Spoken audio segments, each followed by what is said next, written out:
So ayan po mga kalingap, welcome back sa ating munting channel ulit, no.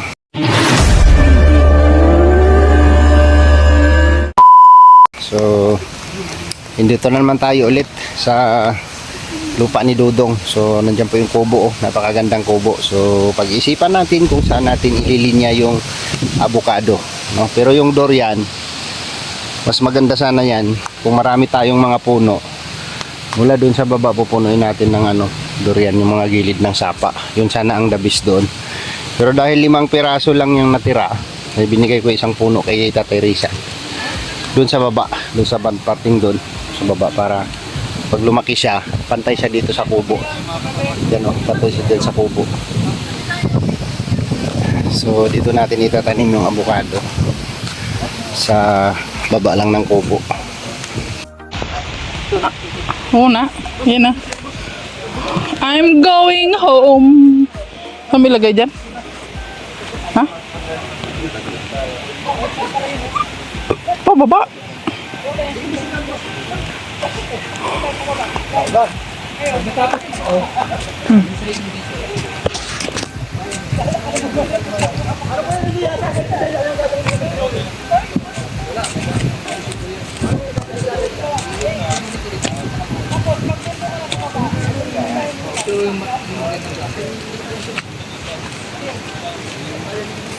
Parang yung lupa din doon, ano? Ang lupa dito. Oo, magandang lupa dito.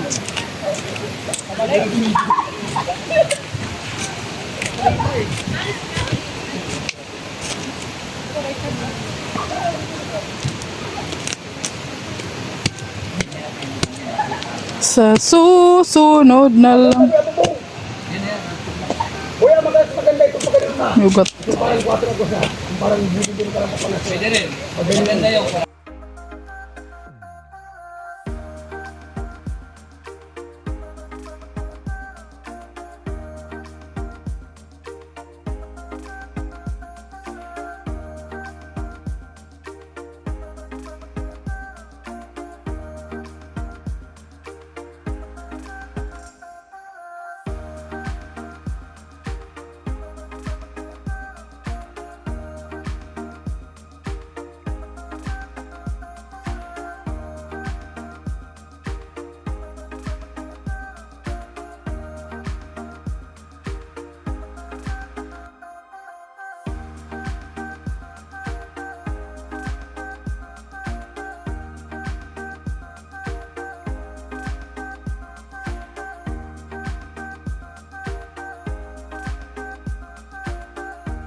Diba? Isang puno. Isang puno, 5 yung bunga. Ito yung magsilbing alaala natin. Pag tumanda na tayo. Pag nagkaroon ka na ng apo, No, tatanda na tayo, tanda na si Dudong. Pagka may anak na sila nilangga, sasabihin na lang nila, uy, ito yung anak tanim ni ni Lolo Alex. Lolo Ali. Lolo.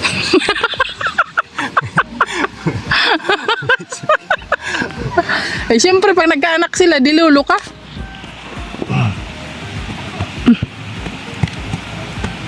Okay, diretso ka na ha. Obo.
So ayan, tapos na tayong nagtanim guys, no? Ayan oh, yung ating avocado. Itong avocado na to, violet po siya ang kulay, pero lagkitan po yan. Ang sarap pong bunga niyan. Isa, dalawa, tatlo. May dalawa pa doon. Bali 3 puno yung ating natanim na avocado. So nilagyan natin siya ng tree guard para kapag nagulungan ng niyog, hindi siya matatamaan, no? Yan po yung purpose dyan. Kasi yung tree guard. Tapos meron pang 3 durian doon. Meron pang 3 durian doon, no? Ipapadugtong ko na lang kay kuya dito, yung katiwala ni Dudong dito sa lupa niya, no? Ito durian hanggang doon pababa para pag ano, kasi nasa taas yung kubo, oh. Yan, di ba? Nasa taas yung kubo. Pagka lumaki to, sandun yung isa, yung may plastic, hanggang doon. Tingnan nyo naman yung puno ng ano, kahoy. Yan yung papantayin niya bago siya mamunga. So magiging cover din to pagka dating ng panahon, pag lumaki siya, kapag yung kubo na yan ay abot ng 10 years, no? Kasi yung bilang po ng bubong na yan na pawid, ano ba yan, anahaw, 10 taon po yan, nalagyan pa ng net yan. Tapos itong mga tanim natin, habang tumatagal, magiging ano to, magiging front view ng ating pananaw, no? Kapag may pupunta na ditong bisitang gustong aakyat ulit dito sa lupa ni Dudong, di ba? So napakalawak po mga kalingap po. Yan, mula rito hanggang doon sa baba. Yan, dagat po yung harap, no? Dagat po yung harap niya. So kung makakuha tayo ng maraming prutas na sari-sari, no? Mga puno natin to. Napakagandang produkto, no? Durian, avocado, lansones, rambutan, at saka mangustin ang ating matatanim dito, pwedeng matanim. So mag-iipon pa tayo ulit ng pangtanim para sa ano, sa susunod na punta natin, or madagdagan yung tanim. So ngayon, for the meantime, ito muna yung ating mga tanim para magiging alaala. Nandiyan yung bag ko? Magiging alaala natin sa mga susunod na henerasyon, no? Kung halimbawang magkaanak na sila Dudong at Nilangga, no? Meron silang babanggitin, di ba? Haha, alam ko yon. Siya doon sa gitna ng daan. Uupo na sana siya, nandyan si ate. Tayo ka muna. Si ate yung asawa ni Kuya. Diba? Alright. Ang ganda ng ano, oh. Hindi makita yung bundok, oh. Tingnan mo yung bundok, oh. Hindi makita. Grabe. Ang ganda. Alright. Ang ganda ng tanawin dito.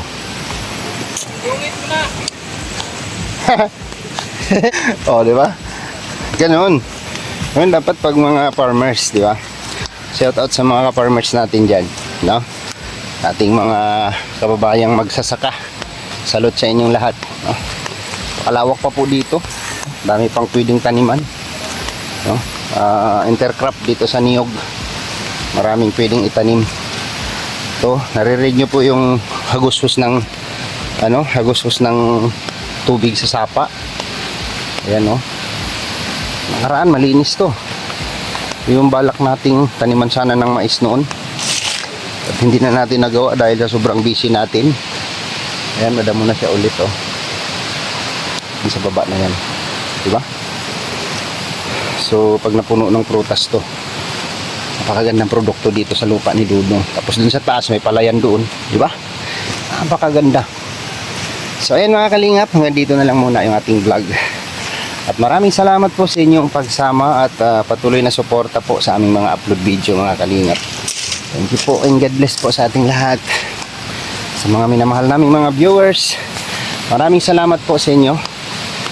Ayan, meron si Dudong dito pinakamatibay na kahoy. Ayan. Red lawaan. Ang laki na po niyan. Hindi mo na mayakap yung puno niyan. Red lawaan. So meron na siyang mga sumusunod ito. Kasi maraming nakakaalam kung anong klaseng mga kahoy ito. Ito, lawaan. Pero itong lawaan ni Dudong dito ay red lawaan. No, sa akin kasi doon halo, no. White lawaan and red lawaan, no. Pakatibay po ng kahoy yan para sa bahay. Oh, abay po sa inyong lahat at huwag natin kalimutan yung ating channel, no, sa mga bago pa lang, pag-subscribe po at siyempre kasama na rin po dyan yung ating founder, no, head founder ng Kalingap, Val Santos Matubang and Kalingap Rap, Ate Edna, at sa buong team Kalingap partners. Siyempre, Ruel Umalalagi and Rachel Morales vlog na yan. Please subscribe, nag-uusap silang dalawa. Yan. So next vlog po mga Kalingap, bye bye at mag-ingat po tayong lahat.